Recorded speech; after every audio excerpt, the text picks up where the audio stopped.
Channel હવે જોઈએ અગત્યના સમાચાર। પાંજરાપોળ ખાતે આવેલ જિનાલયના સાલગીરાની ભવ્યાતિ ભવ્ય ઉજવણી કરાઈ।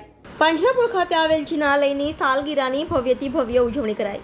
200 વર્ષ જૂની દાદાવાડીની પણ ધજા ચડાવાઈ।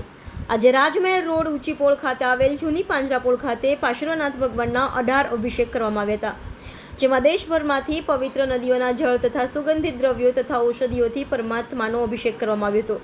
ત્યારબાદ આજે વિશ્વ મુહૂર્તમાં વિધિકાર શિરીષભાઈ દ્વારા વિધિ વિધાનથી પૂજા ભણાવવામાં આવ્યું હતું। જૈન અગ્રણી દીપક શાહે જણાવ્યું હતું કે જૈન શાસ્ત્ર મુજબ જિનાલયની ધજા ચડાવવાનું બહુ મોટું ફળ શાસ્ત્રકાર ભગવંતએ બતાવ્યું છે। આજે સમસ્ત વડોદરા જૈન સંઘના મહામંત્રી ઉરેશભાઈના પરિવાર નાથાલાલ કોઠારી દ્વારા ધજા ચડાવવાનો લાભ લીધો હતો। જૈન સંગીતકાર ઋષભ દોશીએ સંગીતમય રીતે પૂજામાં શાસ્ત્રીય સુર સાથે બધાને મંત્રમુગ્ધ કરી દીધા હતા। આજના કાર્યક્રમમાં યુનિવર્સિટીના પૂર્વ સેનેટ અને સિન્ડિકેટ સભ્ય દીપક શાહ, પરેશભાઈ, ભૂપેન્દ્ર કોઠારી, રૂપેશ શાહ સહિતના અગ્રણીઓ મોટી સંખ્યામાં જોડાયા હતા। ત્યારબાદ લાભાર્થી પરિવાર દ્વારા સંઘ સ્વામી વાત્સલ્યનો કાર્યક્રમ યોજાયો હતો, એમ જૈન અગ્રણી દીપક શાહે જણાવ્યું હતું। ચૈત્રવદી નોમને સાલગીરા પ્રભુની સાલગીરા હોવાથી આ દેરાસરની સાલગીરા હોવાથી અહીંયા 17 ભેદી પૂજા ભણાવી અને 16મી ધજા આજ રોજ ચડાવી અને આ પ્રસંગે સૌને ઉજવ્યો છે। પાંજરાપોળ જૈન નિરાસર મધ્યે સૌ પધારી ને આનો લાભ આપેલ છે।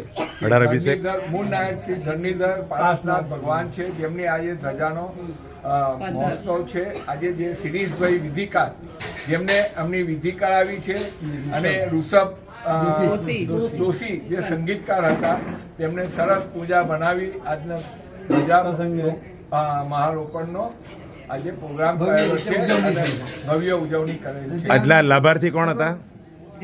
લાભાર્થી સમસ્ત આ દેરાસરના ધજા ચડાવવાલા બધા જ પરિવાર હતા। ત્યારબાદ સૌની સાધર્મિક ભક્તિનો લાભ છે। प्लेसमेंट्स प्लेसमेंट्स प्लेसमेंट्स आपको भी प्लेसमेंट्स चाहिए? चलिए दिलाता हूं। हम इस वक्त मौजूद हैं सयाजीगंज में अरीना एनिमेशन में, जिसने देश को कई बड़े designers, 3D artist, web developer और डिजिटल मार्केटिंग एग्जीक्यूटिव्स दिए हैं। इनके साथ कोलैबोरेटेड हैं वडोदरा के 400 प्लस प्लेसमेंट पार्टनर्स, और इन सभी प्लेसमेंट पार्टनर्स की प्रायोरिटी है सिर्फ और सिर्फ अरीना। सिर्फ और सिर्फ अरीना ही क्यों? अरे भाई, इसमें कोई जैक वैक नहीं है, समझाता हूं। क्योंकि प्लेसमेंट पार्टनर्स को भी पता है कि अरीना में उनको सबसे अच्छे स्टूडेंट्स मिलेंगे। क्यों? क्योंकि यहां पर personality development, communication skills, resume writing और इसके साथ साथ मॉक टेस्ट भी कराए जाते हैं, ताकि जो रिक्रूटर है उसको डिजायर्ड कैंडिडेट और प्रिपेयर्ड कैंडिडेट पहले से ही मिल जाए। अरीना ने देश के कई शहरों में बड़ी स्ट्रेंथ में प्लेसमेंट्स भी कराए हैं।